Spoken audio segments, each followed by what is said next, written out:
Assalamualaikum warahmatullahi wabarakatuh. Perkenalkan, nama saya Rizko Jabaraswanda dari kelas 11 MIPA 2 SMA Titian Teras Jambi. Pada kesempatan hari ini, saya akan menjelaskan pembelajaran Bahasa Indonesia bab 4, yaitu mengenai cerita pendek. Apakah itu cerita pendek? Cerita pendek adalah sebuah karya sastra pendek yang bersifat fiktif dan mengisahkan tentang sesuatu permasalahan yang dialami oleh tokoh secara ringkas, mulai dari pengenalan sampai akhir dari permasalahan yang dialami oleh tokoh, serta mengandung nilai-nilai kehidupan yang terkandung dalam ceritanya. Dalam teks cerpen mengandung nilai-nilai kehidupan. Contoh-contoh nilai kehidupannya itu ada nilai moral, nilai sosial, nilai religius, nilai budaya, nilai ekonomi, dan nilai-nilai lainnya yang dapat kita ambil. Selanjutnya, struktur teks cerpen. Bagian pertama itu ada abstrak. Abstrak adalah gambaran umum secara keseluruhan mengenai berbagai situasi, peristiwa, dan bermacam unsur lain dalam cerita. Struktur yang kedua ada orientasi. Bagian ini memperkenalkan latar cerita baik dari segi waktu, tempat maupun peristiwa.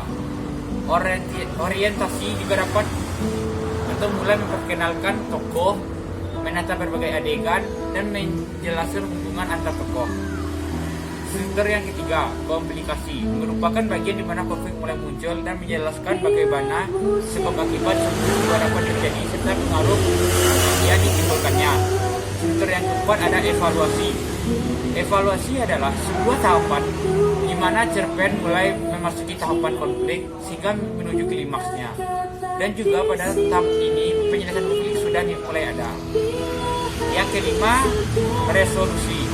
Resolusi adalah penjelasan mengenai apa saja solusi dari konflik yang ada. Resolusi juga merupakan tahapan penyelesaian konflik setelah mencapai tahap klimaksnya di dalam cerpen. Struktur yang terakhir atau yang keenam yaitu koda. Koda adalah struktur terakhir dalam teks cerpen. Pada koda biasanya memuat apa saja amanah yang terkandung di dalam cerita pendek tersebut.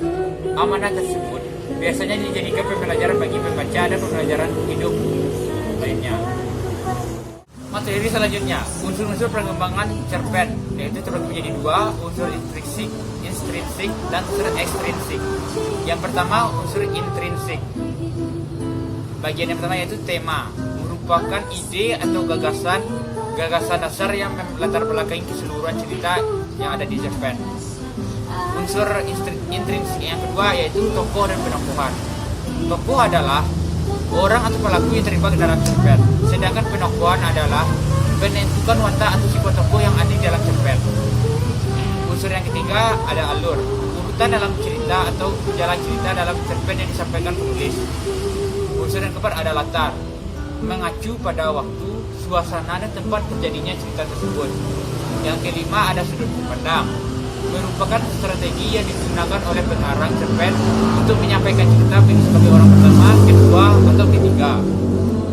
Unsur yang intrinsik yang keenam yaitu gaya bahasa, merupakan ciri khas penulis dalam menyampaikan tulisannya kepada publik, baik itu penggunaan majasnya, diksi, dan pemilihan kalimat yang tepat di dalam cerpen. Unsur yang ketujuhnya atau yang terakhir yaitu amanat. Pesan yang kita dapatkan dalam cerpen baik secara tersirat maupun tersurat. Itulah 7 unsur intrinsik. Dan sedangkan untuk unsur pengembangan yang kedua itu adalah ekstrinsik. Bagiannya yaitu latar belakang masyarakat, faktor lingkungan masyarakat yang mempengaruhinya. Yang kedua, latar belakang penulis, yaitu riwayat hidup penulis, kondisi psikologis, dan lain-lainnya. Yang ketiga ada nilai yang terkandung dalam cerpen, yaitu nilai moral, nilai budaya, dan lain-lain. Itulah unsur ekstrinsik yang ada di dalam cerpen. Dari selanjutnya, saya akan menyampaikan ciri-ciri kebahasan dalam teks cerpen. Yang pertama, banyak menggunakan kalimat yang bermakna lampau. Yang kedua, banyak menggunakan kata yang bermakna urutan waktu atau kata kronologis. Yang ketiga, banyak menggunakan kata kerja yang menggambarkan satu peristiwa yang terjadi. Yang keempat, banyak menggunakan kata kerja yang menunjukkan kalimat tak langsung sebagai cara menceritakan tujuan seorang tokoh oleh pengarah. Yang kelima, banyak menggunakan kata kerja yang menyatakan sesuatu yang dipikirkan atas dirasakan oleh tokoh. Yang keenam itu menggunakan banyak dialog. Yang ketujuh, menggunakan kata-kata sifat atau descriptive nouns untuk menggambarkan tokoh, tempat atau suasana. Itulah ketujuh ciri kebahasaan teks cerpen. Sekianlah materi yang saya dapat sampaikan mengenai cerpen, yaitu pengertian cerpen, nilai-nilai yang terkandung dalam cerpen,